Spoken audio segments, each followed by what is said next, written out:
পিতা আর 2002 এর voter SIR list দিয়ে পুত্র পুত্র কন্যা পাস হয়ে গেল, অর্থাৎ বৈধ ভোটার হলো, সেই পিতাই আবার অবৈধ থেকে গেল বা ডিলিট হয়ে গেল। এটা নাটক হচ্ছে। নির্বাচন কমিশনকে ইনশিওর করতে হবে। পশ্চিমবাংলা সরকার কি চাইছে? এই নির্বাচনকে সে বাইনারি পলিটিক্স করতে চাইছে। নির্বাচন কমিশন যদি এখনো সজাগ না হয় তাহলে কিন্তু আগামী দিনে বৃহত্তর আন্দোলন হবে। যখন খসড়া তালিকা দেখলাম তখন মতুয়া সমাজের মানুষের হেভি অংশে নাম কাটা গিয়েছিল, আর সাপ্লিমেন্টারি লিস্টে দেখছি ইচ্ছাকৃতভাবে ক্ষমতার অপব্যবহার করে সংখ্যালঘু মুসলমানদের নাম কাটা হচ্ছে। এই অন্যায় আমরা কংগ্রেসের দলকে প্রত্যাখ্যান করে আইএসএফ এর নীতি আদর্শকে আঁকড়ে ধরে আজকে যোগদান করেছে।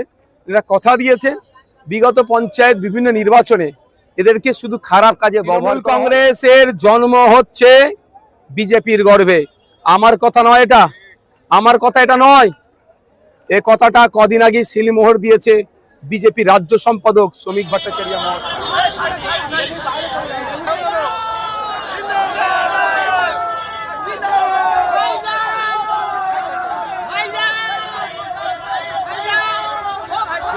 এক্সাক্ট কত করেছে আমি বলতে পারছি না।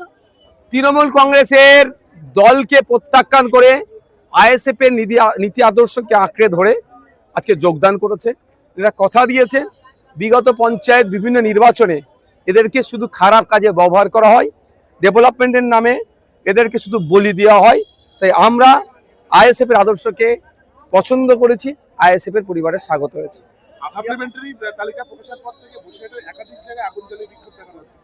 স্বাভাবিক ব্যাপার, প্রোটেস্ট করাটা স্বাভাবিক ব্যাপার, আমাদের ডেমোক্রেটিক রাইট। অন্যায়ভাবে তো সাপ্লিমেন্টারি লিস্ট যেটা তৈরি হচ্ছে অন্যায়ভাবে ডিলিট করা হয়েছে।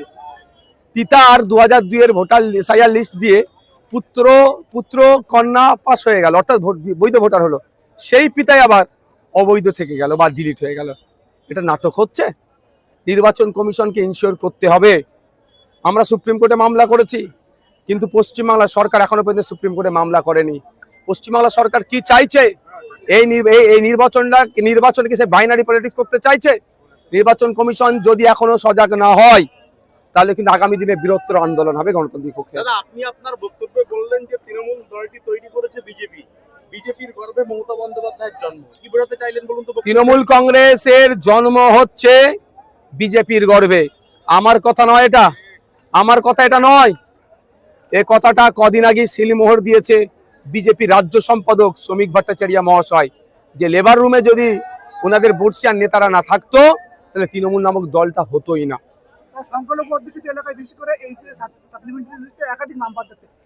দেখুন, আমরা যখন খসড়া তালিকা দেখলাম তখন মতুয়া সমাজের মানুষের হেভি অংশে নাম কাটা গিয়েছিল, আর সাপ্লিমেন্টারি লিস্টে দেখছি ইচ্ছাকৃতভাবে ক্ষমতার অপব্যবহার করে সংখ্যালঘু মুসলমানদের নাম কাটা হচ্ছে। এই অন্যায় আমরা মেনে নেব না। এই অন্যায়ের বিরুদ্ধে মাঠে ময়দানে গণতান্ত্রিক প্রক্রিয়াতে লড়াই হবে। এই অন্যায়ের বিরুদ্ধে আইন আদালতও আইনি লড়াই চলছে, চলবে। এরা একটা বৃন্দে দুইটি ফুল, সুতরাং এই ফুলকে আর বিশ্বাস করা যায় না। এই দুই ফুল মিলে বাংলার মানুষকে ফুল বানাচ্ছে তথা বোকা বানিয়ে দিচ্ছে। তাই বাংলার মানুষ এই দুই ফুলকে জবাব দেবে ইভিএম মেশিনের মাধ্যমে, ভোটের মাধ্যমে আগামী 29-এ ভোট। এটা আশা করা যায় তো? 21 সালে কি বলেছিল? এনআরসি সিএ করে তাড়িয়ে দেবে। আমরা কি বলেছিলাম? অতটা হয়তো ভরসা আপনারা করতে পারেননি সেই সময়, যে কারো ক্ষমতা নাই। মোদীজি, অমিত শাহজি কেন, তার 14 পুলিশের ক্ষমতা নাই কাউকে কোনো ভারতীয়কে দেশ থেকে তাড়াবার। বলেছিলাম তো?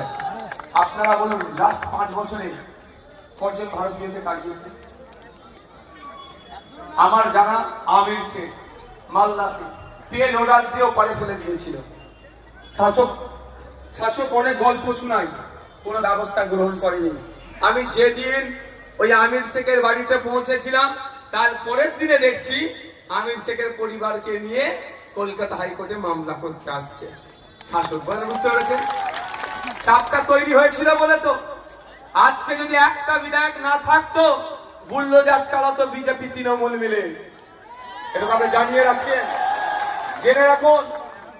একটা বিধায়ক মিলে ওদের 293টাকে হিলিয়ে রাখছি আমরা।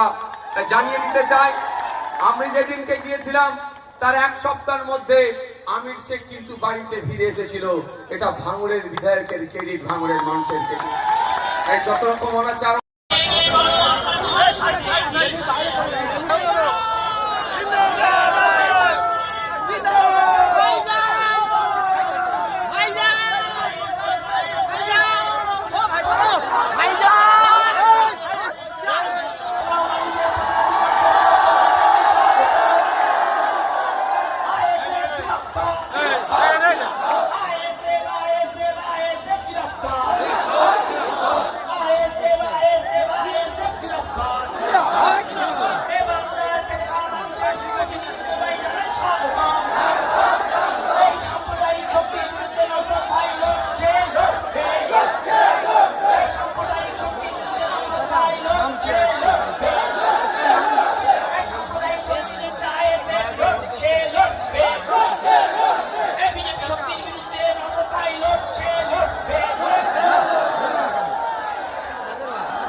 শিরায় শিরায় রক্ত, শিরায় শিরায় রক্ত, শিরায় শিরায় রক্ত, ভাইজান ভাইজান ভাইজান জিন্দাবাদ, ভাইজান ভাইজান ভাইজান জিন্দাবাদ, শিরায় শিরায় রক্ত,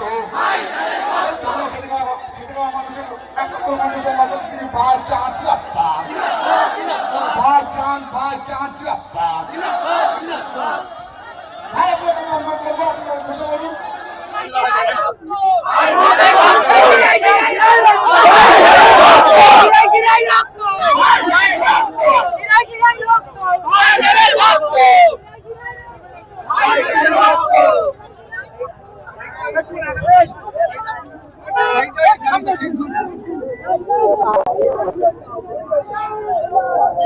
Oh!